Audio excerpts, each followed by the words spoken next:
過去からは逃げられないことは承知の上、今思えば全ては子供時代に始まった。祖先と同じく私は生まれながらの兵器、もう一回。戦うために生かされる存在。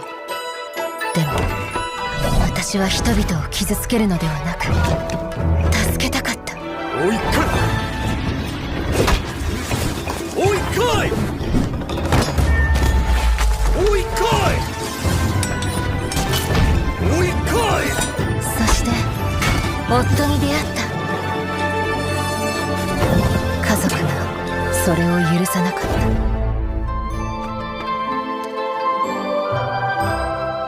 今回くらい私の運命を私に決めさせて。